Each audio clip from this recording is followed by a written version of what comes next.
President Bola Tinubu has officially sworn in retired Vice Admiral Ibok Ibas as the sole administrator of Rivers State. The swearing-in ceremony took place at the Presidential Villa, Abuja, with key government officials in attendance, including Chief of Staff Femi Gbajabiamila, Attorney General of the Federation Lateef Fagbemi San, and Presidential Principal Secretary Hakeem Muri Okunla. President Tinubu's decision to appoint a sole administrator follows his declaration of a state of emergency in Rivers State on Tuesday, March the 18th, 2025.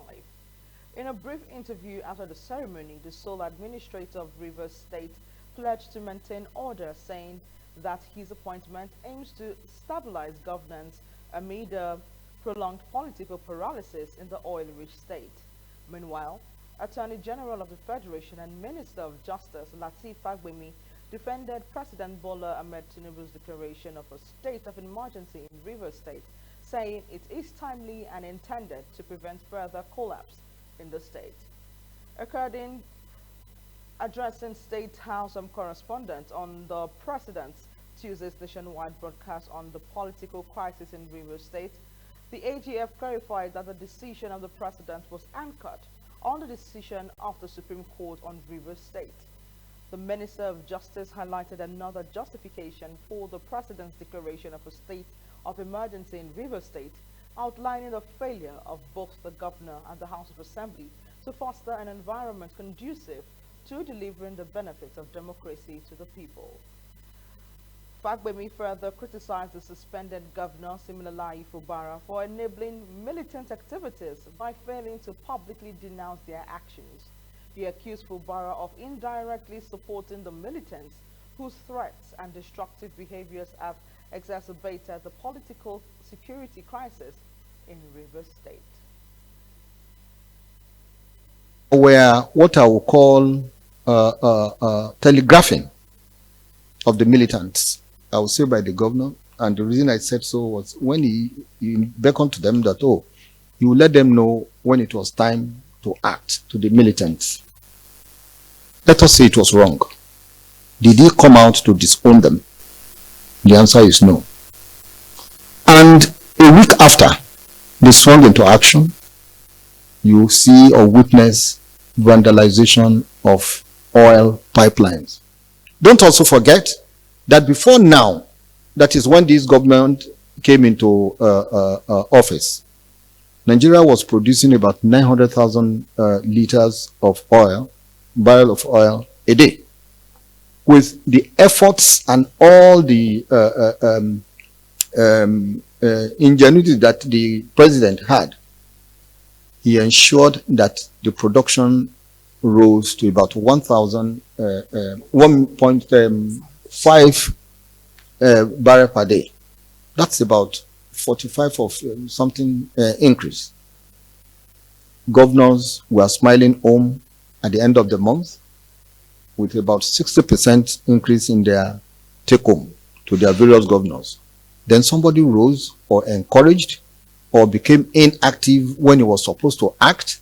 There was not a word dissuading the threat, the militants who issued this threat.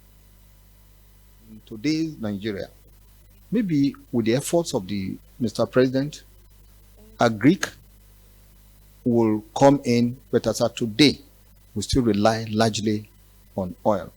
For anyone to touch these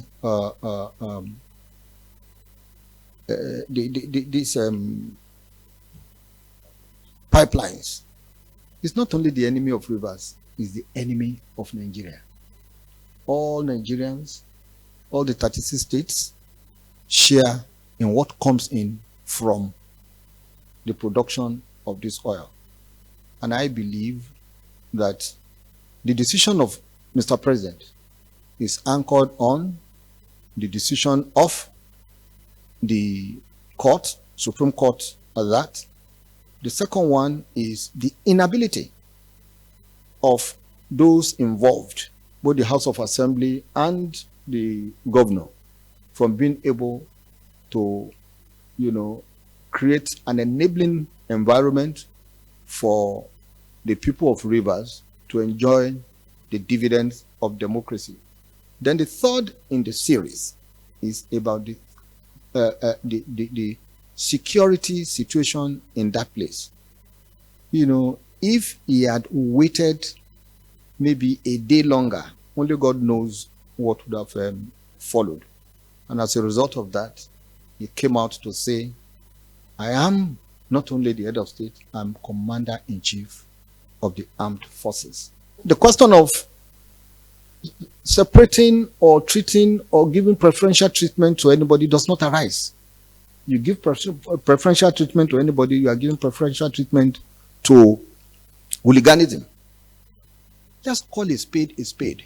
This is where I believe that we should put up our patriotism cap. It shouldn't be about individual. It should not be about anybody. It should be about the entity called Nigeria. But in this case, Rivers State. So it is Rivers State's turn today. It can be anybody's turn tomorrow. Let the signal be clearly signed for those who want to foment trouble, who want to make the practice of democracy and enjoyment of dividend of democracy a mirage, to think twice. So I answered the question by saying I return a resounding no to the quest that the governor and deputy governor should have been spared, or the members of the House of Assembly